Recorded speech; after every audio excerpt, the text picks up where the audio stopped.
Assalamualaikum warahmatullahi wabarakatuh. Perkenalkan, nama saya Nurdian Permana dengan NIM 2018 1011 0311564 dari kelas Hukum Ekonomi Bisnis I. Di sini saya akan menjelaskan beberapa materi mengenai pasar modal. Ya, yang pertama yaitu mengenai pengertian pasar modal. Pengertian pasar modal yaitu di dalam Undang-Undang Pasar Modal Nomor 8 Tahun 1995 memberikan pengertian tentang pasar modal yaitu suatu kegiatan yang bersangkutan dengan penawaran umum, perdagangan efek, perusahaan publik yang berkaitan dengan efek yang diterbitkan serta lembaga dan profesi yang berkaitan dengan efek. Kemudian yang selanjutnya yaitu mengenai fungsi pasar modal. Fungsi pasar modal yaitu untuk menambah modal usaha sebagai sarana untuk pemerataan pendapatan, kemudian sebagai sarana untuk meningkatkan kapasitas produksi, lalu dapat menciptakan lapangan pekerjaan, dan untuk meningkatkan pendapatan negara, dan juga sebagai indikator perekonomian suatu negara. Kemudian fungsi lain dari pasar modal yaitu fungsi ekonomi, yang berarti pasar modal mempertemukan pihak yang kekurangan dana atau issuer dengan pihak yang kelebihan dana atau investor. Lalu fungsi keuangan yaitu sebagai sarana investasi masyarakat pada instrumen-instrumen keuangan seperti saham, obligasi, reksadana, dan lain sebagainya. Lalu kemudian saya akan menjelaskan mengenai jenis-jenis pasar modal. Dalam jenis-jenis pasar modal ada 3 jenis yaitu pasar perdana, pasar sekunder, dan pasar paralel.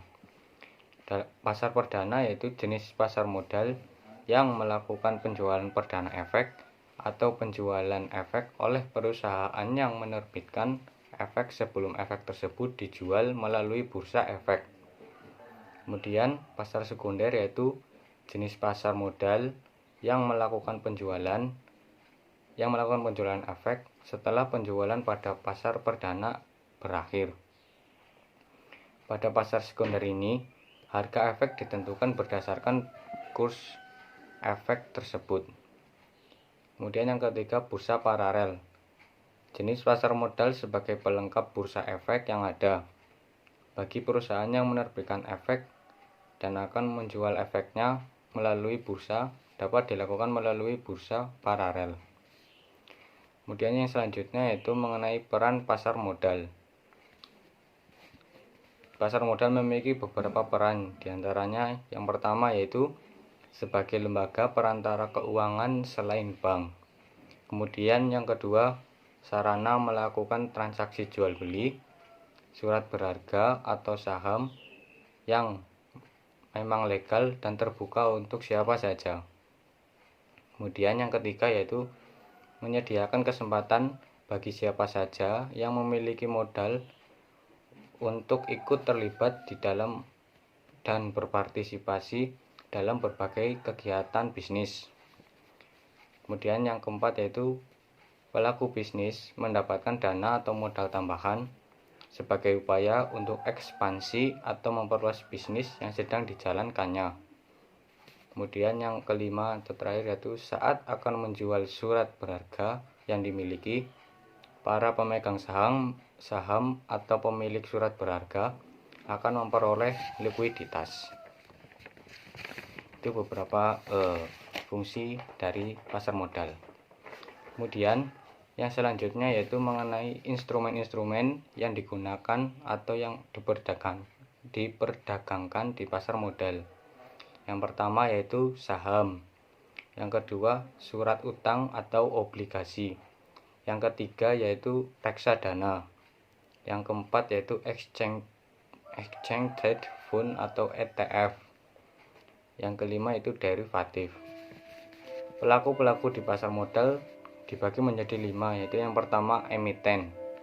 Emiten yaitu perusahaan yang melakukan emisi baik yang berupa saham atau obligasi. Kemudian investor. Pemodal, investor yaitu pemodal yang akan membeli atau menanamkan modal di perusahaan yang melakukan emisi. Kemudian yang ketiga yaitu penjamin emisi atau underwriter, yaitu suatu lembaga yang menjamin terjadinya saham atau obligasi sampai batas waktu tertentu dan dapat memperoleh dana yang diinginkan emiten. Kemudian yang selanjutnya yaitu asen penjualan. Asen penjualan yaitu pihak yang menjual efek dari perusahaan yang akan go publik tanpa kontrak dengan emiten yang bersangkutan. Kemudian yang kelima atau terakhir yaitu pialang atau broker. Pialang atau broker ini yaitu perantara antara si penjual atau emiten dengan si pembeli atau investor di dalam jual beli efek. Kemudian yang selanjutnya yaitu mengenai contoh-contoh dari pasar modal. Beberapa contoh dari pasar modal yaitu yang pertama Bursa Efek Indonesia. Kemudian yang kedua yaitu New York Stock Exchange. Kemudian yang ketiga itu Japan Stock Exchange. Mungkin cukup sekian penjelasan dari saya. Apabila ada kesalahan saya mohon maaf. Wabillahi taufik wal hidayah. Wassalamualaikum warahmatullahi wabarakatuh.